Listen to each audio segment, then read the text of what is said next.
Hey guys, welcome back to my channel movie explanation hub. तो आज हम explain करेंगे मून नाइट सीरीज का 6th एपिसोड, जो कि इसका लास्ट एपिसोड भी है। अगर आपने इसके पिछले एपिसोड नहीं देखे हैं तो वो आई बटन या एंड स्क्रीन पर आपको मिल जाएंगे। तो फटाफट से वीडियो को लाइक करके चैनल को भी सब्सक्राइब कर लीजिए, क्योंकि ये एपिसोड काफी ज्यादा अमेजिंग होने वाला है। तो चलिए ज्यादा टाइम ना वेस्ट करते हुए वीडियो को स्टार्ट करते हैं। स्टार्टिंग में हम मार्क को देखते हैं, जिसको गोली लगने की वजह से उसकी मौत हो गई थी। तब हैरो के आदमी उसे उठाते हैं और उसके पास जो एमिट की मूरत होती है उसे लेकर हैरो को दे देते हैं। हैरो के पास जब एमिट की मूरत आती है तो हैरो के जितने भी आदमी होते हैं वो उस मूरत के आगे अपना सर झुकाते हैं, और हम देखते हैं कि हैरो के पास जो एमिट की छड़ी होती है उसका स्ट्रक्चर भी बदल जाता है। और ये सब होते हुए लायला भी देख रही थी। और हैरो जब अपने आदमियों को लेकर वहां से निकल जाता है तब लायला मार्क की बॉडी के पास आ जाती है, जहाँ उसे काफी दुख होता है कि मार्क अब इस दुनिया में नहीं रहा। तब उसे वो स्कैरेब मिलता है जो कि हैरो ने मार्क की चेस्ट पर रखा था, और उसके बाद वो हैरो को मारने का डिसाइड करती है। तो वहीं दूसरी तरफ हैरो जब अपने आदमियों के साथ वहां से निकल रहा होता है तो पुलिस वाले उसकी सभी कारों को रोक लेते हैं। तब एक पुलिस ऑफिसर हैरो से उसका पासपोर्ट मांगता है, पर हैरो उसे अपना पासपोर्ट नहीं दिखाता और अपनी छड़ी की मदद से वहां पर सभी पुलिस वालों की रूह को उनके शरीर से अलग करके उन्हें मार देता है। पर एक पुलिस वाला नहीं मरता, क्योंकि वो बड़ा नेक इंसान होता है। फिर हम लैला को देखते हैं, जो कि उन्हीं की कार में होती है। तब लैला अपना चाकू निकालकर हैरो को मारने के लिए उसकी तरफ बढ़ती है। तभी टावर रेड मरे हुए लोगों के जरिए और उसे बताती है कि मार्क ने उसे तुम्हारे पास भेजा है, क्योंकि मार्क चाहता है कि तुम खोंशु को आजाद करो, क्योंकि अगर मार्क जिंदा हुआ तो उसे खोंशु की जरूरत पड़ेगी। तब हैरो वहां से निकल कर एमिट को आजाद करने के लिए एक पिरामिड में आता है, जहाँ वो अपनी छड़ी की मदद से उस पिरामिड को तोड़कर उसके अंदर चला जाता है। तब पिरामिड के अंदर जो देवताओं के अवतार होते हैं उन्हें भी रियलाइज होता है कि खोंशु सही कह रहा था, हैरो सच में एमिट को आजाद करने के लिए आ रहा है। तब हैरो जैसे ही अंदर आता है तो देवताओं के अवतार हैरो के साथ फाइट करने लग जाते हैं। तो वहीं दूसरी तरफ लैला खोंशु को आजाद करने के लिए उसकी मूरत ढूंढ रही होती है, और हम देखते हैं कि हैरो ने वहां पर मौजूद सभी देवताओं के अवतारों को मार दिया था। तब हैरो उस एमिट की मूरत को जमीन पर पटक कर उसे तोड़कर एमिट को आजाद कर देता है, और एमिट के आजाद होते ही सभी लोग एमिट के आगे अपना सर झुकाते हैं। फिर हम एमिट को देखते हैं, जो कि हैरो से कहती है कि तुम्हारा तराजू टगमगा रहा है। पर एमिट हैरो को मारने के बजाय उसे बख्श देती है और उसे अपना अवतार बना लेती है। वो इसलिए क्योंकि जो पिछला अवतार था वो बड़ा नेक था, पर उसने एमिट को 2000 साल के लिए कैद कर लिया था। तो वहीं लैला खोंशु की मूरत को तोड़कर उसे आजाद कर देती है, जहाँ खोंशु आजाद होने के बाद मार्क को इस दुनिया में महसूस नहीं कर पाता, और वो लायला से कहता है कि मुझे एक अवतार की जरूरत है, क्योंकि एक अवतार ही एमिट को रोक सकता है।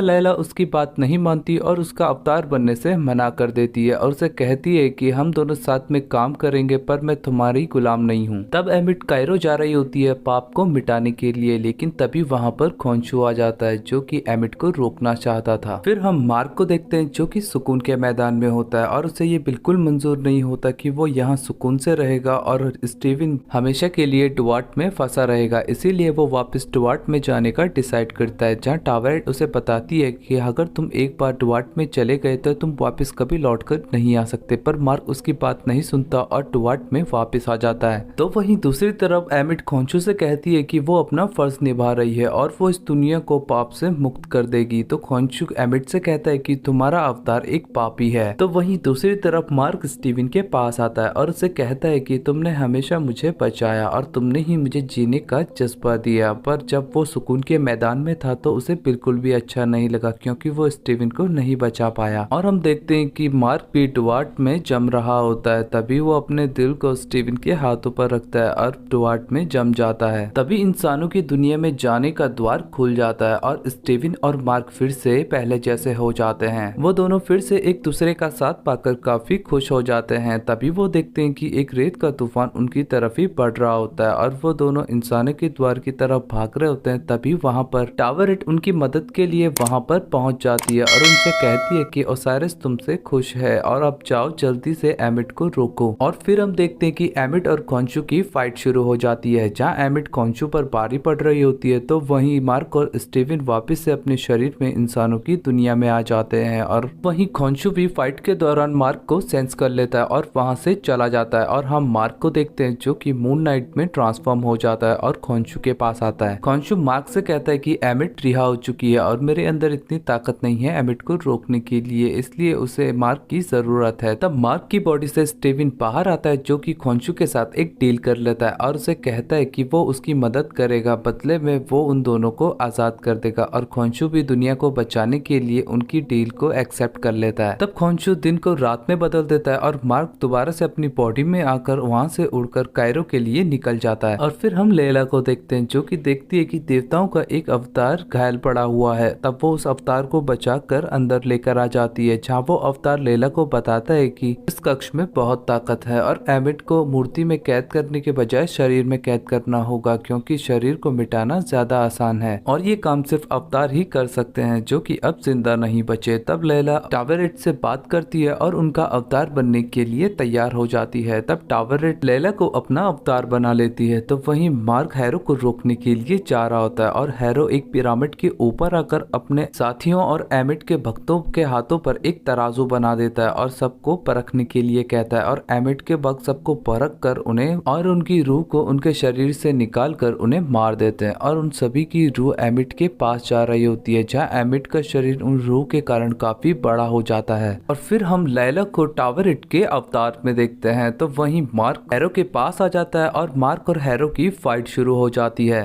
तो वहीं एमिट के पास खोंचू भी पहुंच जाता है और एमिट और खोंचू की दोबारा से आपस में फाइट शुरू हो जाती है, जहां एमिट खोंचू को उसके साथ मिलकर एक होने के लिए कहती है, पर खोंचू उसका साथ देने के लिए मना कर देता है और कहता है कि मैं गुनहगारों को ही सजा देता हूं। तो वहीं मार्क और हैरो की फाइट हो रही होती है, जहां हैरो मार्क को मारने वाला होता है कि तभी वहां पर लैला वहां पर पहुंच जाती है और हैरो को मारकर मार्क को बचा लेती है और मार्क और स्टीवन लैला को देखकर काफी खुश हो जाते हैं। तब लैला और स्टीवन साथ मिलकर हैरो के गार्ड्स को मार देते हैं और हैरो के साथ भी फाइट करने लग जाते हैं, जहां इस बार मार्क और स्टीवन एक साथ मिलकर फाइट कर रहे थे और वो हैरो को पकड़ लेते हैं और लैला और मार्क हैरो को मारने की कोशिश कर रहे होते हैं। तभी हैरो अपनी छड़ी का इस्तेमाल करके सामने खड़ी वैन पर हमला करने लग जाता है। तभी लैला वहां पर जाकर उस वैन पे जितने भी आदमी होते हैं उन सभी को बचा लेती है। तब हैरो मार्क पर हमला करने लग जाता है, जहां हैरो के गार्ड्स लैला पर भी गोलियां बरसा रहे होते हैं। तब हैरो मार्क को मारने वाला होता है, तभी मार्क अपना होश खो देता है और जब उसे होश आता है तो वहां पर हैरो के सभी गार्ड्स मर चुके थे और हैरो भी घायल पड़ा था और मार्क को ये बिल्कुल भी समझ में नहीं आता कि ये आखिर किसने किया, जो कि उसकी थर्ड आइडेंटिटी है, पर मार्क को उसका नहीं पता। तब लैला मार्क से कहती है कि मुझे एमिट को रोकने का रास्ता पता है। तब मार्क हैरो को उठाकर उसी पिरामिड में लेकर आ जाता है और फिर मार्क और लैला मंत्र पढ़ना स्टार्ट कर देते हैं और मंत्र के पढ़ने से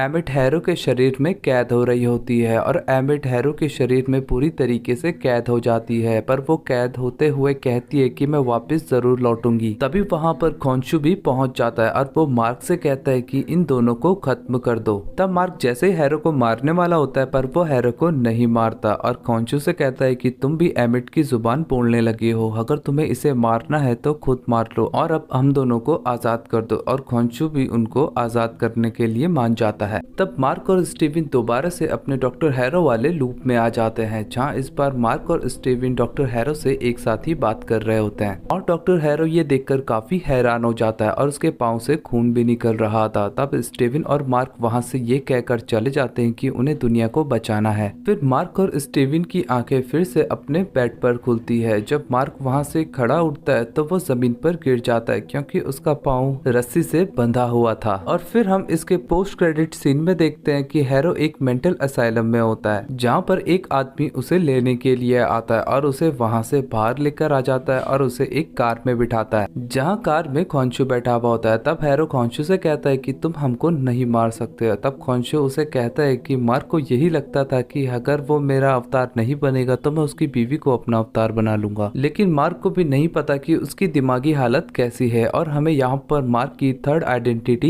रिवील होती है, जिसका नाम होता है जैक लॉकली, और वो खोंचू के कहने पर हैरो को मार देता है। और इसी के साथ ये एपिसोड और ये सीरीज एंड होती है। आई होप कि ये एक्सप्लेनेशन आपको पसंद आई होगी। अगर पसंद आई तो मुझे कमेंट करके जरूर बताएं। मैंने ये series episode by episode explain की है, तो इसकी प्लेलिस्ट आपको स्क्रीन पर मिल जाएगी। तो वीडियो को लाइक शेयर करके चैनल को भी सब्सक्राइब कर लेना। ऐसे ही अमेजिंग वीडियोस को देखने के लिए मैं आपसे फिर मिलता हूँ नई वीडियो में।